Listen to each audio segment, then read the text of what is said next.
नमस्कार, आप सभी का बहुत बहुत स्वागत है। खबरों का पंचनामा देख रहे हैं आप और मैं हूं आपके साथ परवीन शेख।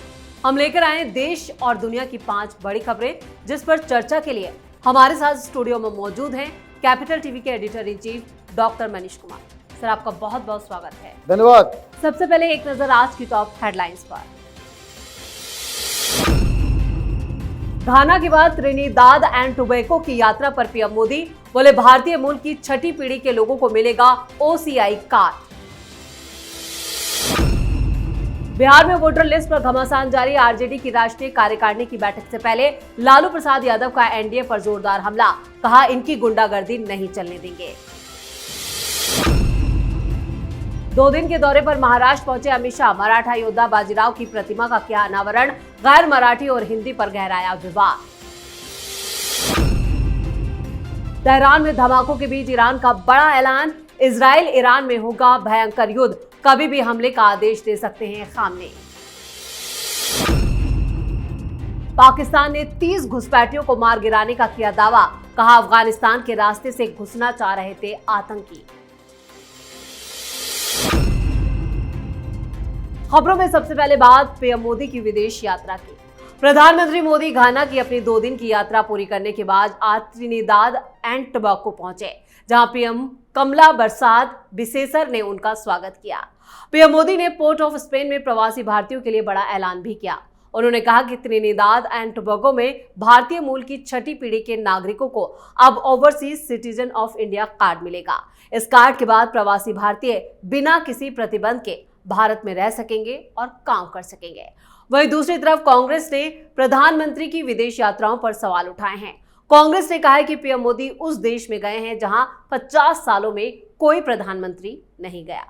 आखिर पीएम मोदी की विदेश यात्रा से कांग्रेस के पेट में दर्द क्यों हो रहा है? देखिए कितनी बड़ी मूर्खता है कांग्रेस पार्टी की। प्रधानमंत्री मोदी त्रिनिदाद एंड टोबैगो में है, वहां 45% इंडियन मूल के लोग हैं। गिरमिटिया कहा जाता था जब अंग्रेजों ने इन्हें वहां पे ईख की खेती के लिए ईस्टर्न यूपी और वेस्टर्न बिहार भोजपुरी बोलने वाले लोगों को वहां लेकर के गए। अब उनकी 6th जनरेशन वहां पे कर रही है। हिंदुस्तान से क्या लगाव है वहां की मिट्टी का, ये कांग्रेसियों को समझ में नहीं आता। इनको इटली समझ में आता है, इनको थाईलैंड समझ में आता है, इनको लंदन और पेरिस समझ में आता है, लेकिन जो हिंदुस्तानी भाई वहां बैठे हुए हैं इनको ये लग रहा है कटाक्ष कर रहे हैं कि भाई 50 साल तक जहां कोई नहीं गया वहां अरे वहीं तो जाना था। आपने जो हिंदुस्तान के जो तमाम वो प्रतीक चिन्ह हैं पूरे विश्व में जहां जहां, उसको आपने इग्नोर किया। और प्रधानमंत्री मोदी क्या तस्वीरें आ रही है आप देखिए।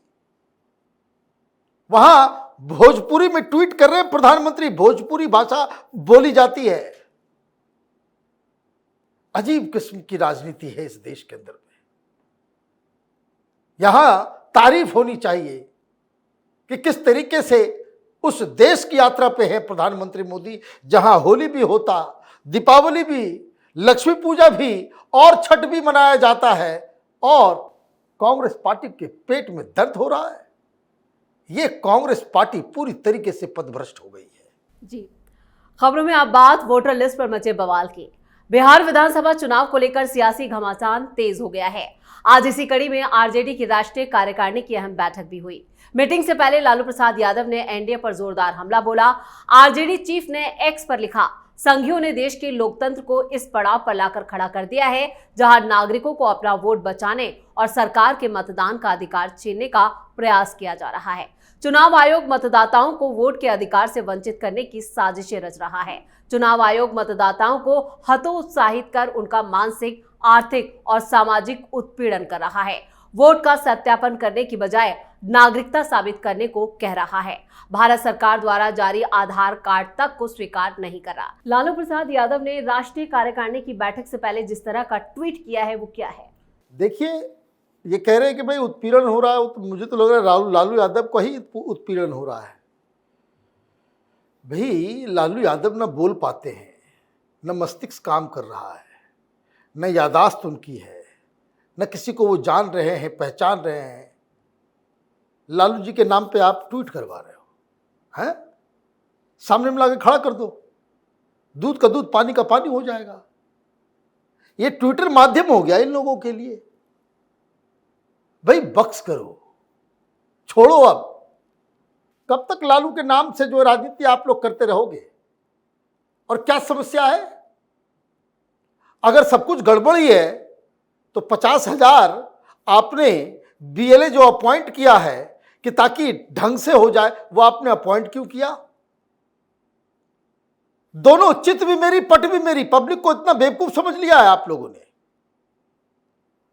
आप जो है चोरी और सीनाजोरी करना चाह रहे हो। आप ये कहना चाह रहे हो कि अगर नाम गलत है, डबल है, और अगर बांग्लादेशी है, रोहिंग्या है, फर्जी वोटर लिस्ट है, लोग मरे हुए लोगों के नाम हैं, बिना जन्मे हुए लोगों के भी नाम हैं, जो वहां नहीं रहते हैं उनके भी नाम है, उनको रहने देना चाहिए। ये संविधान बचाएंगे, ये संविधान बचाने आ गए। ये परिवारवादी पार्टियां ये संविधान बचाएंगे, लोकतंत्र की रक्षा करेंगे। और किस तरह से रक्षा करेंगे? फर्जी वोटर्स के साथ रक्षा करेंगे। ये बहानेबाजी है। ये इसी तरह की घटिया राजनीति इसके ऊपर करते रहेंगे। ज़्यादा अक्लमंद हैं, सुप्रीम कोर्ट जाइए, वहाँ से इंजंक्शन लगवाइए कि भाई यह काम गलत हो रहा है, आधार कार्ड आपने क्यों हटा दिया? फर्जीवाड़ा करवा रहे हो आधार कार्ड बनवाने में, तुम लोग राशन कार्ड बनवाने में फर्जीवाड़ा कर रहे हो, और उसको ही प्रूफ बना दिया जाए। दिक्कत यह हुई है कि इस बार इलेक्शन कमीशन ने इन लोगों के टेटुआ को दबा दिया है, उस जगह पे जाकर के हिट किया है जहां सबसे ज्यादा पीड़ा होती है। इसलिए बिलबिलाना ये नेचुरल है। सही कहा आपने। खबरों में आगे बढ़ते हैं। ठाकरे भाई 5 जुलाई को विजय रैली कर रहे हैं। ठाकरे बंधु विजय रैली के साथ ही यहां पर एक मंच भी साझा करते नजर आएंगे। इस बीच राज और उद्धव के कार्यकर्ता मराठी भाषा को लेकर दुकानदारों के साथ मारपीट कर रहे हैं। कार्यकर्ताओं ने दुकानदारों से माफी मंगवाई और उठक बैठक भी करवाई है, जिस पर मंत्री नीतीश राणे ने बड़ा बयान दिया। उन्होंने ठाकरे भाइयों को चुनौती देते हुए कहा कि वो मुसलमानों से मराठी बुलवा कर दिखाएं। वहीं आज केंद्रीय गृह मंत्री अमित शाह 2 दिन के महाराष्ट्र दौरे पर भी हैं। पुणे में अमित शाह ने मराठा योद्धा पेशवा बाजीराव का जो प्रतिमा है उसका अनावरण किया। अमित शाह का महाराष्ट्र दौरा और उधर गैर मराठियों के साथ जो व्यवहार हो रहा है वो सब क्या है? देखिए, भारतीय जनता पार्टी को इसका जवाब देना चाहिए और ये तमाशा बंद करना चाहिए देवेंद्र फडणवीस साहब को। आपने क्या कार्रवाई की है इन गुंडों के खिलाफ? सरकार आपकी है तो सबसे पहले जिम्मेदारी आपकी है कि कोई शख्स आकर के वहां पे किसी को चमाटे मार रहा है, वहां पे गालियां दे रहा है, वहां पे तोड़फोड़ उठक बैठक करवा रहा है। पुलिस सो रही है क्या? चूड़ियां पहन रखी है आप लोगों ने? ये क्या तमाशा है? लोग और ये नारायण राणे, ये चीजों को भटकाने की आवश्यकता नहीं है। मुसलमानों से बुलवाओ तो जावेद अख्तर उर्दू बोलता है कि मराठी बोलता है, ये बेकार की बातें इस समय करने की नहीं है। पहली चीज ये कि ये जो काम जो हुआ है वो सारे तमाम लोग, इनको क्या एग्जेम्पलरी पनिशमेंट आपने दिया कि ताकि फिर राज ठाकरे के कोई गुंडे इस तरह का तमाशा ना कर सके? मराठा में बोलना पड़ेगा, मराठी में बोलना पड़ेगा। देश भर में मराठी जो अलग अलग राज्यों में है, अब उनसे क्या बुलवाया जाए?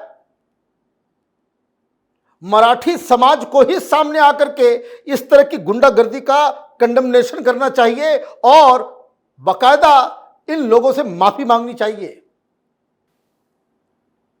एक तो ये बात हो गई,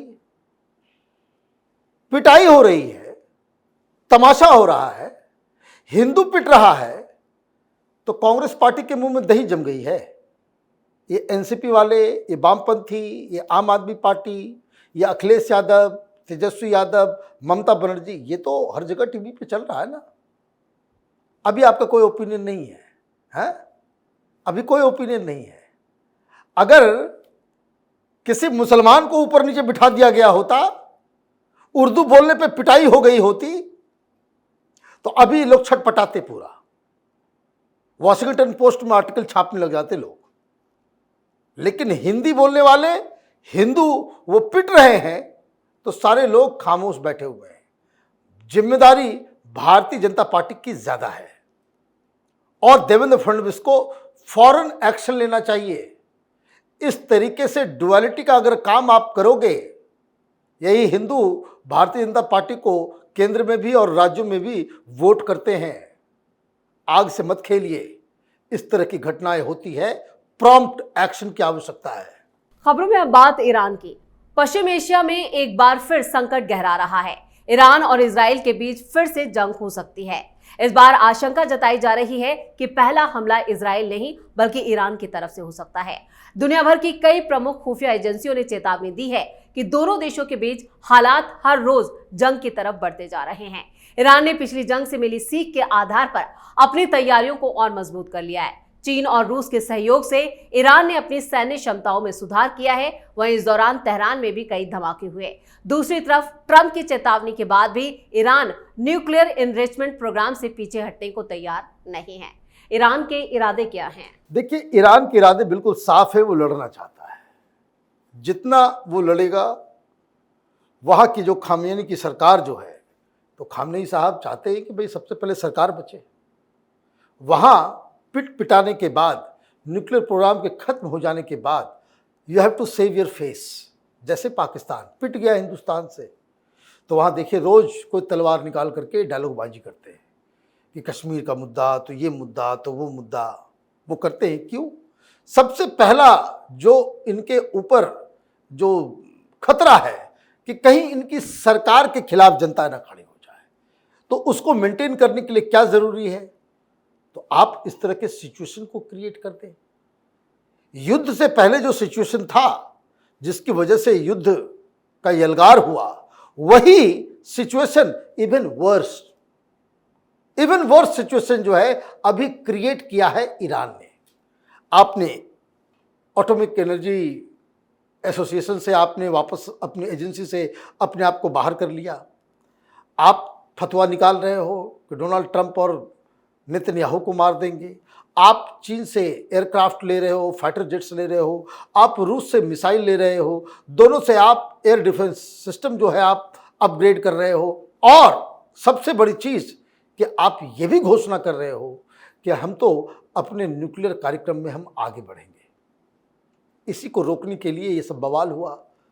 अब सवाल जो खबर आई है वो ये कि ईरान की सरकार ये प्लान कर रही है कि अपनी मजबूती एयर डिफेंस सिस्टम और एयरफोर्स को मजबूत करके वो ये बहाना बना करके कि सीज फायर के कंडीशंस को तोड़ा गया है इजराइल के द्वारा, तो वो इजराइल के ऊपर हमला करना जा रहे हैं।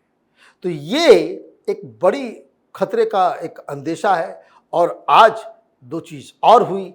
एक, डोनाल्ड ट्रंप और पुतिन साहब के बीच बातचीत हुई। पिछले बार भी यही हुआ था, युद्ध शुरू होने से पहले ट्रंप और पुतिन की बात हुई थी, अब फिर से बात हो गई है। और दूसरी तरफ पिछली बार भी नेतन्याहू और ट्रंप की मुलाकात हुई थी। सोमवार को इन दोनों की फिर से मुलाकात होने जा रही है। और एक और संयोग जो बना हुआ है कि पिछली बार पाकिस्तान का आर्मी चीफ वाशिंगटन में था, इस वक्त पाकिस्तान का एयरफोर्स चीफ जो है वो वाशिंगटन में फंसा हुआ है।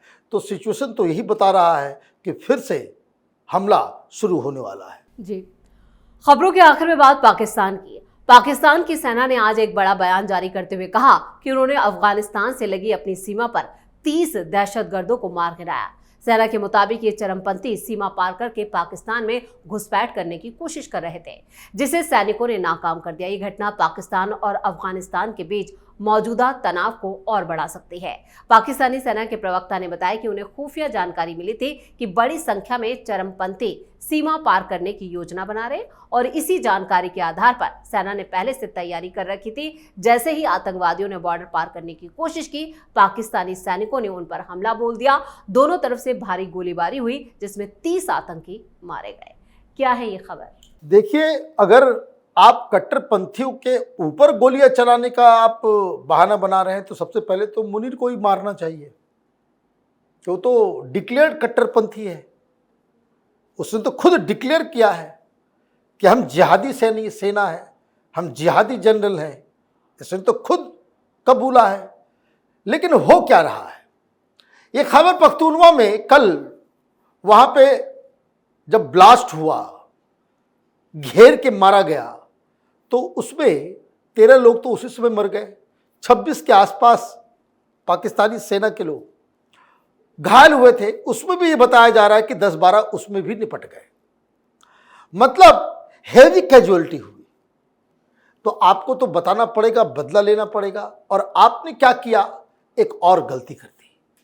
गलती यूं कर दी कि मारे गए सब ये अफगानी हैं, ये बॉर्डर को नहीं मानते। आप कह रहे हो ना, पाकिस्तान कह रहा है कि भाई ड्यूरेंट लाइन क्रॉस कर रहा था, बॉर्डर क्रॉस करके इधर आ रहा था। इस इलाके में रहने वाले अफगानी, पठान, ये लोग उस ड्यूरेंट लाइन को मानते ही नहीं। आपने किसको मारा, नहीं मारा, अभी तो वो बहुत सुदूर इलाका में हुआ है अफगानिस्तान के साथ। इसका मतलब यह है कि तालिबान की जो वहां सरकार है उसके साथ इनके रिश्ते खराब हो गए हैं। अब 2 फ्रंट वॉर के लिए पाकिस्तान को तैयार रहना चाहिए। कारण, एक बलूचिस्तान में आग लग रहा है, अब खैबर पख्तूनवा इस घटना के बाद वो जल उठा है। पाकिस्तान की सेना इसे हैंडल नहीं कर पाएगी। इस तमाम जानकारी के लिए और सटीक विश्लेषण के लिए आपका बहुत बहुत धन्यवाद। धन्यवाद। खबरों का पंचनामा में आज के लिए इतना ही। देश और विदेश की बाकी खबरों और उनके सटीक एनालिसिस के लिए देखते रहिए कैपिटल टीवी। वीडियो को लाइक करें, शेयर करें और कैपिटल टीवी को सब्सक्राइब जरूर करें। धन्यवाद।